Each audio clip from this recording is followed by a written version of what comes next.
Good morning, everyone. The ensemble has been already inviting us to gather as they've played Sleepers Awake. And if that nice crisp air didn't already do it for you, I hope the music that gathered us has done it for you. As we come into this circle, we welcome each of you as you take your place. You have a place. Whether you're gathering with us in this space or you're joining us online, you are welcome here as together we create a community of spiritual seekers united in community. We come together forming a safe container for our grief and our gladness, for the diversity of our experience, our culture, our ways of making meaning in the world, our languages and ethnicities, our sexual orientation and gender identities, our age and stage in life. Whatever it is that you're coming from in your life to be here this morning, we welcome you and want this to be a safe community for all of us to find what we need, whether that is time to think, time to feel, time to be, time to laugh, time to cry. We are here together with one another on this storied land, home to so many, ancient land of indigenous peoples, and in a confluence of legacies. We gather in this land of Cree and Métis peoples who've made their home here for generations, honoring their culture and spirituality, and the ways in which their story is woven into this land. We come in gratitude that it has provided a home for our ancestors and for our newer comers. And we remind one another we're partners in our obligations and responsibilities as members of Treaty 6. We come seeking to transcend some of the wounds of our history and find a new way forward with one another.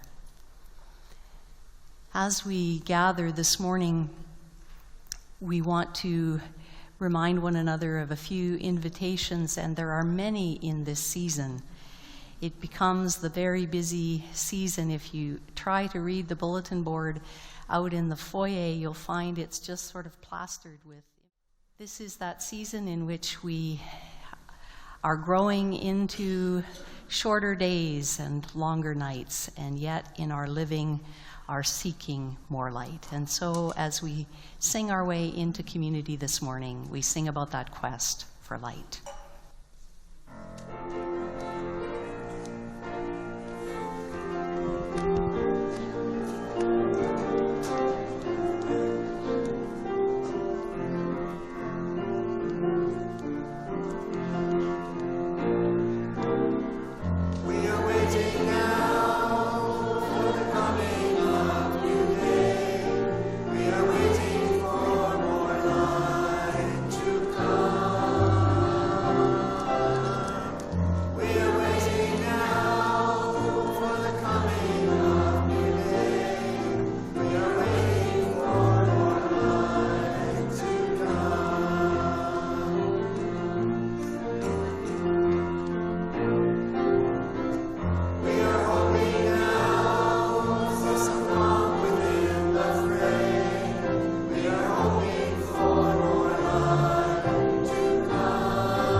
This morning we light the first candle of Advent. We are in a twilight season, some welcoming the gifts of darkness and others waiting for more light to come. Wherever we are in our relationship to this season, we understand the longings that inspire our song, the longing for the gifts of hope, peace, joy, and love. Amid December's gifts of darkness, we count our way toward Christmas, lighting a candle each week. Each flame, a way of making our way in the dark. Each week we find a little more light for our way.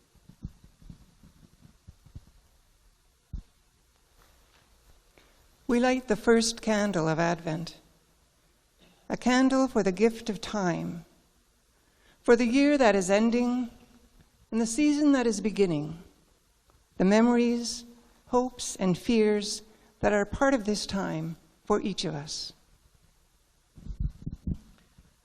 Sometimes all we can do is to light a candle, and it is enough. Enough light to see what is close at hand.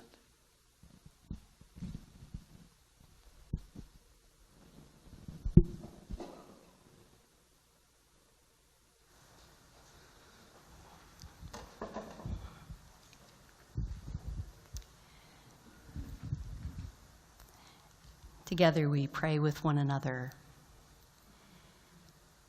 We pause amid the delights and demands of life to examine our priorities. On a slide that's going to have a timing of its own, so be quick. And seek perspective. We take this time to focus and invest ourselves in living the values we cherish most deeply. May we be inspired by this time we share together. 1 minute. We have to back up. May we open ourselves to the wisdom to live with respect, generosity, and compassion. May it be so.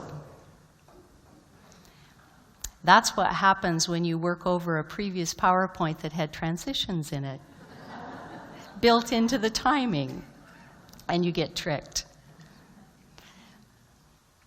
It's time for all ages. That means it's time right here for those of you big or small. Come and we're going to share a story with one another. We're going to have a few minutes here on the carpet. And you're welcome. You don't have to be a little person or a small person to come here. You're all welcome. Come on down.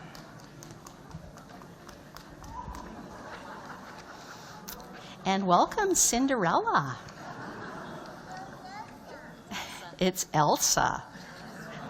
Yeah. New story, Frozen. I wonder if you notice that today is December. Yeah. And what important thing happens in December? Boxing Day and Christmas. Yeah, Boxing Day, that big shopping day of the year, and Christmas. That's right. It's a season we start thinking about gifts. And I don't know if you've had this experience. Sometimes have you really wanted something in particular? Really hoped something at the very top of your list for Christmas? And maybe you've also had the experience of getting something you really didn't want. So, I want to tell you a little story. Pictures will be up on the wall. And the story is called Jessie's Surprise Gift. It's by Laura Allerley, and the pictures are by Ariane Elzamak. More than anything else in the world, Jessie wanted a guitar. He wanted to make music. He wanted to hear the squeak of his fingers on the strings. But there was no money for a guitar. Still, Jessie kept hoping. At breakfast one Saturday morning, Jesse found a small brown package next to his cereal bowl. And when he tore off the paper, what he saw in it looked like a lump of clay with some holes in it.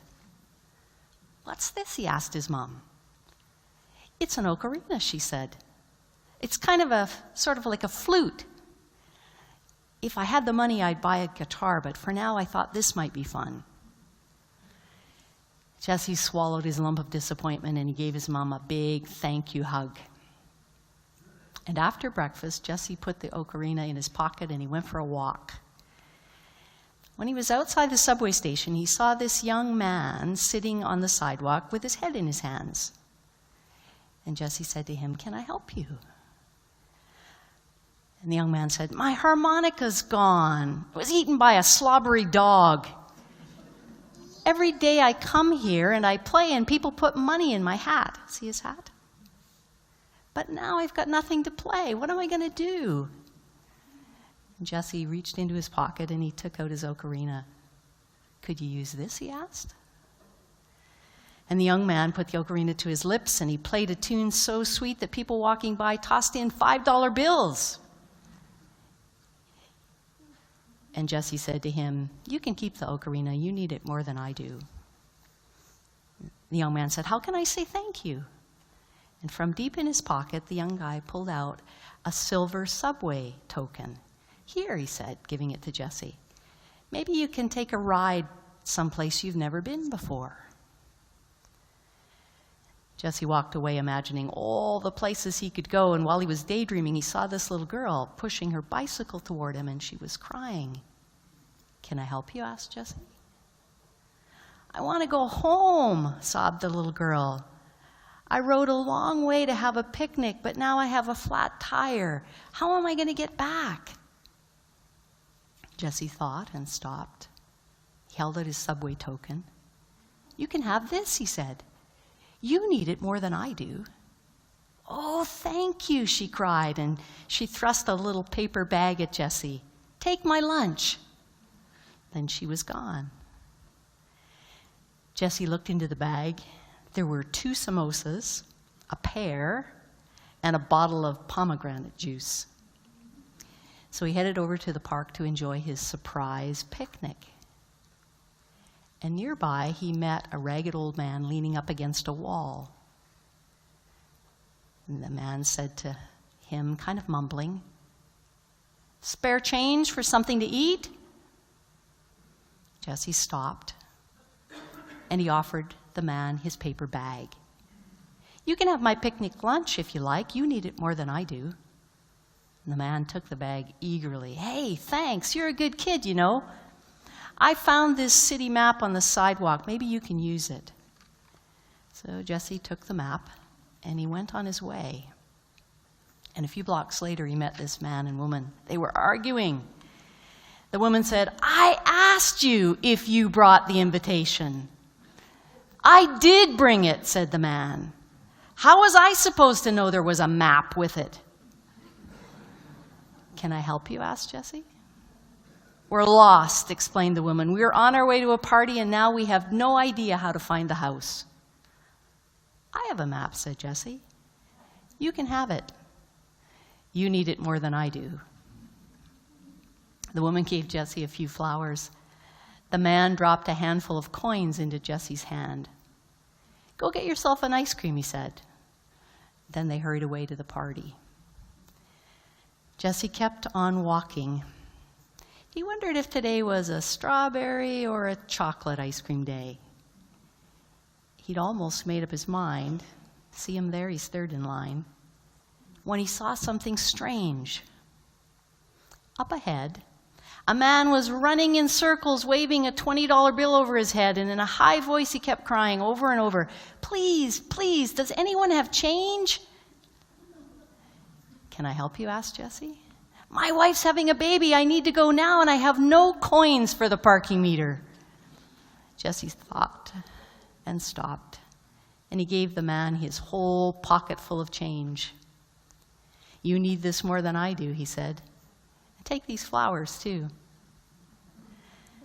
"Thank you," cried the man, stuffing the money into the meter as fast as he could, and then he put that $20 bill in Jesse's hand. "Buy yourself something," he said, as he ran off to the hospital.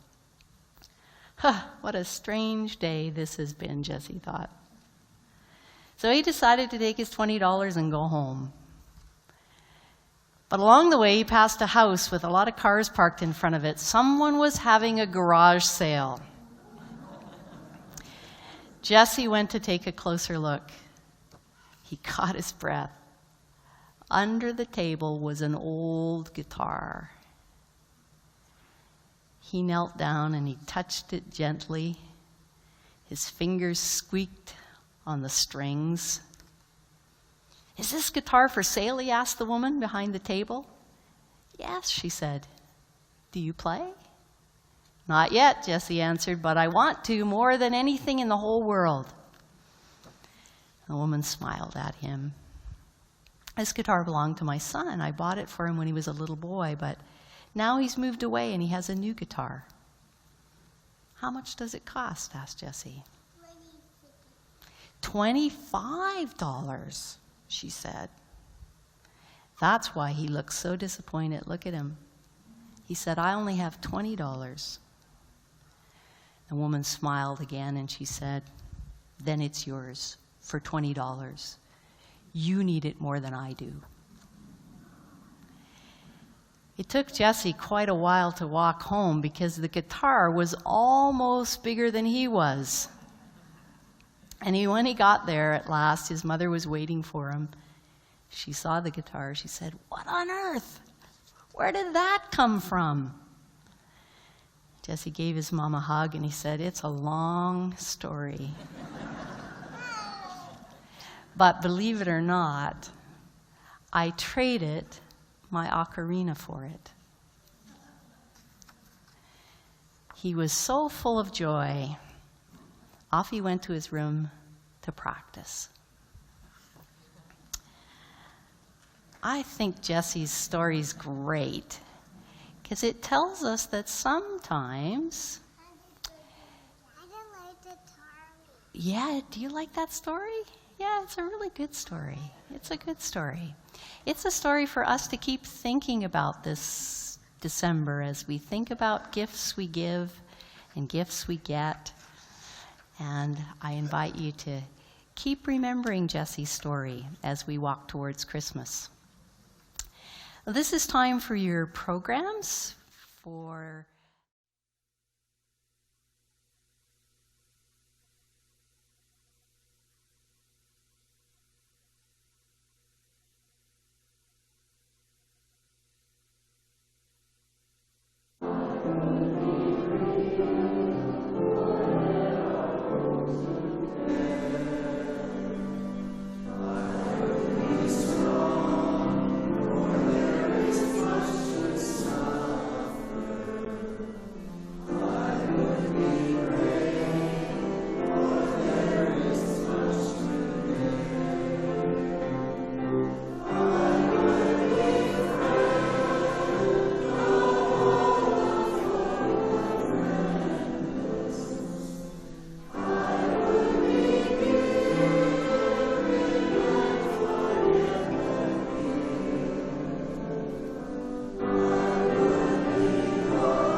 Well, alongside Jesse's story comes another story about giving. It's found in 3 of the 4 Gospels that give us stories of Jesus in the first century. This is from the earliest of those Gospel narratives. It's from the Gospel of Mark, written sometime around the year 70 in the Common Era. And it's a story where Jesus is speaking to his followers in the company of those who are the opposition party. In the Christian scriptures, they're called, in a shorthand version, the scribes and the Pharisees.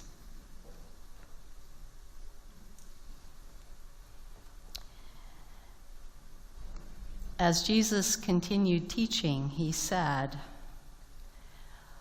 "Watch out for the scribes and the Pharisees, the religion scholars. They love to walk around in academic gowns, preening in the radiance of public flattery, basking in prominent positions, sitting at the head table at every major function. And all the time they are exploiting the weak and the helpless. The longer their prayers, the worse they get." Sitting across from the offering box, he was observing how the crowd tossed money in for the temple collection. Many of the rich were making very large contributions. One poor widow came up and she put in 2 small coins, a measly 2 cents.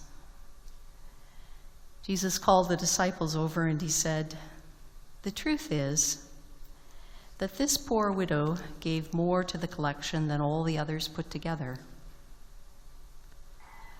All the others gave what they'd never miss. She gave extravagantly, what she couldn't afford. She gave her all." I've been reading from The Message, a paraphrase by Scott Peterson, in this ancient story passed down to us from the 1st century.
I'm actually not going to repeat last week's forgive. But if you knock off the first 3 letters, you've got it. It's G, forgive.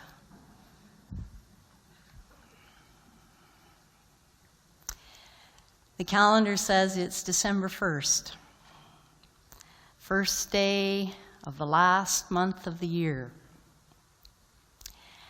The calendar of our tradition says it's the first Sunday in the season of Advent, the beginning of our 4-week countdown to Christmas.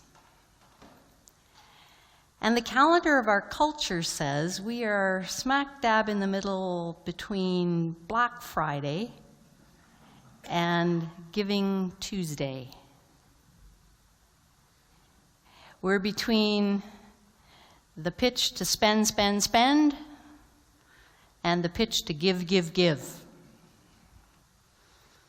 I'm sure your inbox has been full of door-crashing specials this week, matched in equal numbers by invitations to give to causes that need our help.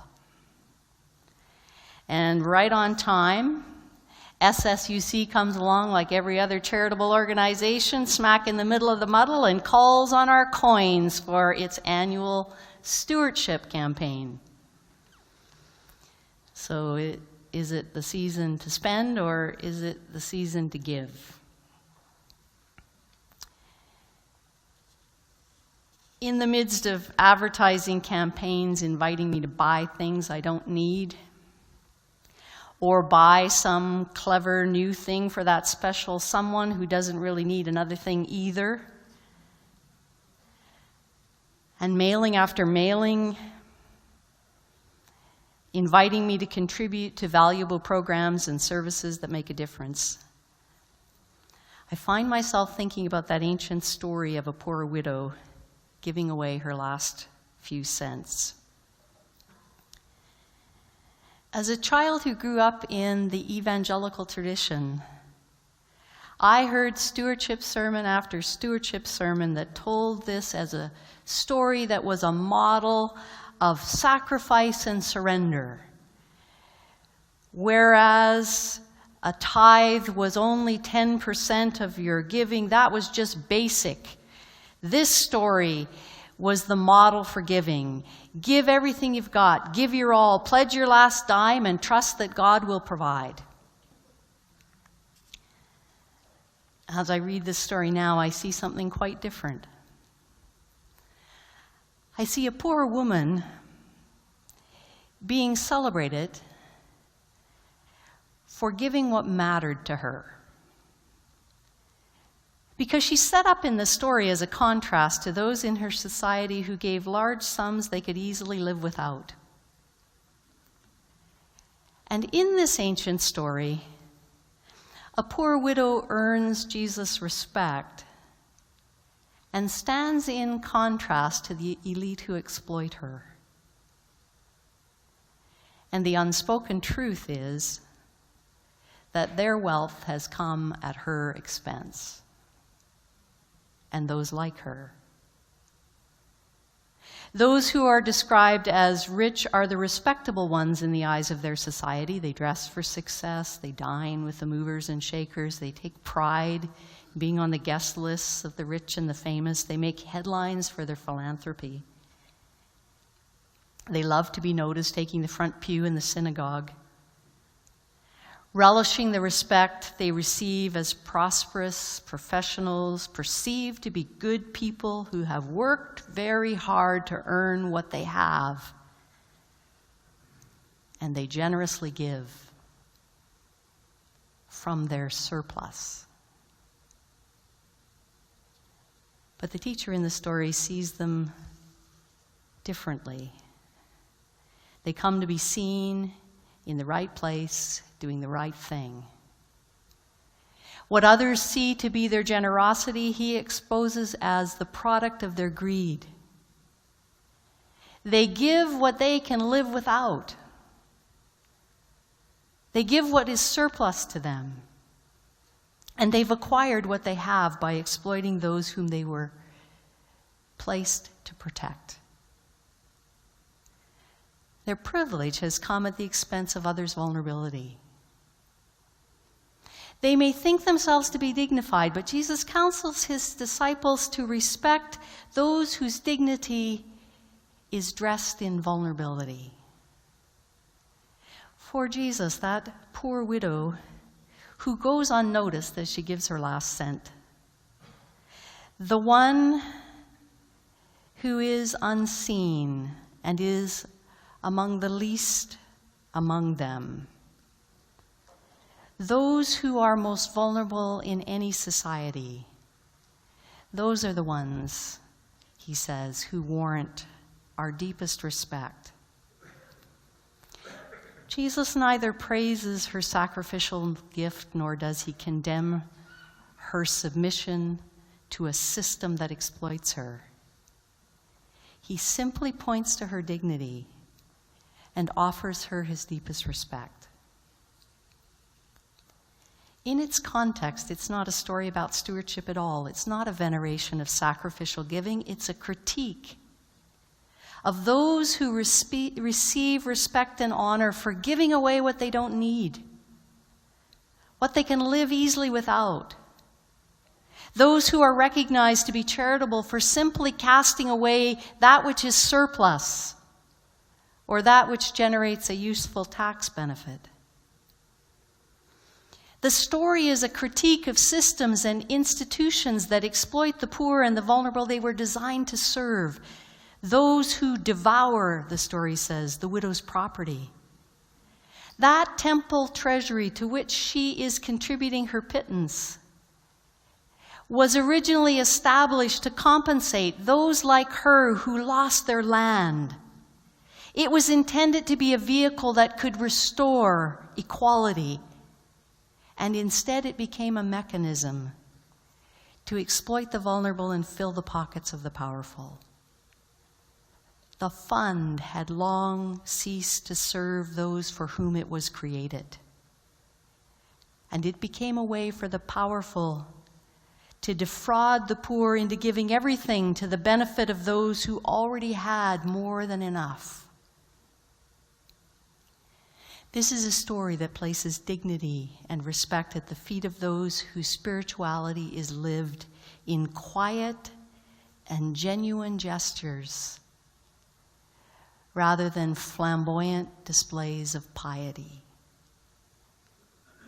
It's an ironic lament that in the name of the same religion, the scribes take all and the widow gives everything. It's a story that invites me into this season of giving with different questions. Do I just give away the clothes I don't want? Do I just give away the money I can live without? Do I give the food I don't particularly like to eat? The toys I'm done with? The towels and dishes I'm tired of? Do I give my spare change and my spare time? Do I give what is surplus to my needs, or do I give the things I value, things I treasure, like my privacy, my attention, my time, my energy, my convenience, my efficiency? Do I give away the things that matter to me? And do I give what brings dignity and mutuality and greater equality in the world?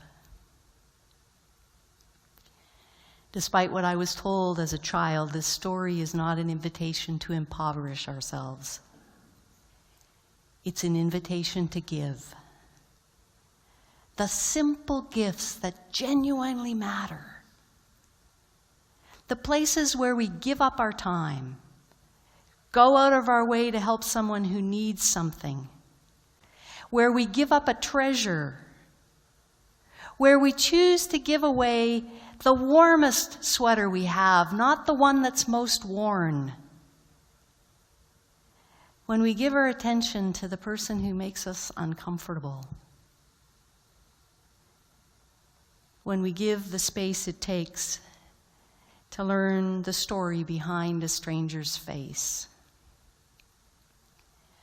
Because what we give our hearts to know, what we give our minds to learn, that determines what we do with our time and our energy. because our wallets just follow our hearts around, whatever's in them, whether it's little or much. To live a deeper life, to offer dignity and respect, much as Jesus did in celebrating the gift of a poor widow. That's to be committed to a life of equality, not a lifestyle of exploitation. It's to refuse to honor the path of privilege and cherish the path of giving, genuine giving. It's to give ourselves to a lifestyle of just living, of giving that is just, not just what we can do without. The call isn't to place every coin in the offering plate or to respond to every and any appeal. The invitation is to make every coin of every kind an offering of ourselves.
We gather around a table, a simple place of giving, a place that acknowledges our need for life's essentials, a place that gathered us around our need for food and drink, our need to know and be known, our need for bread to feed our body, and bread to satisfy our spirit's hunger for acceptance and belonging.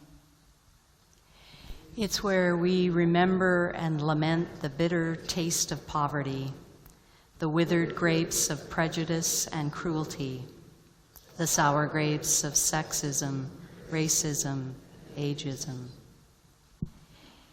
It's where we share the stories and sweet experiences of understanding and of mutuality.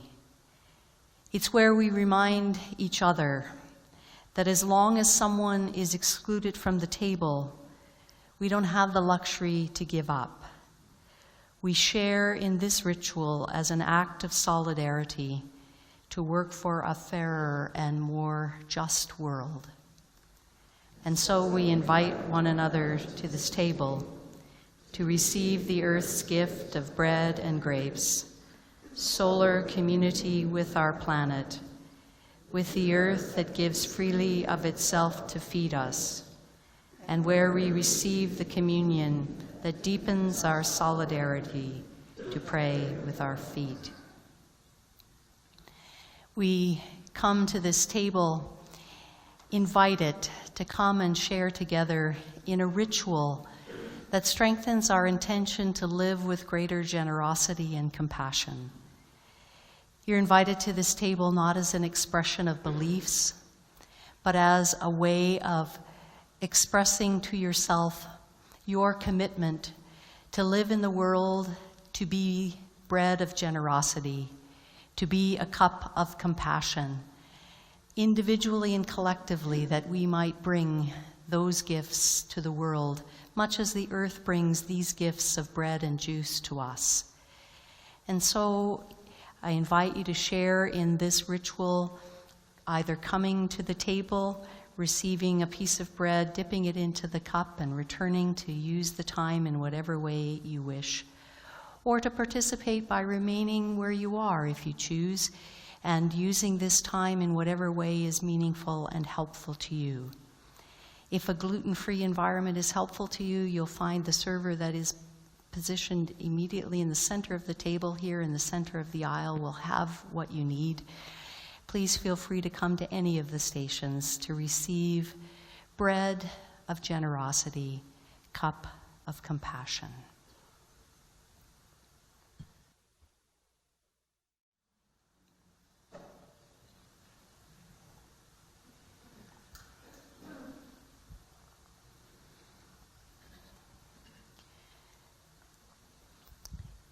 Even in darker days, we are growing light. We go to grow the light of giving of ourselves in ways that are genuine, authentic, and truly matter. We go asking only the question that matters. Is it loving? Is it just? Is it true? Is it faithful? Does it help? And we go together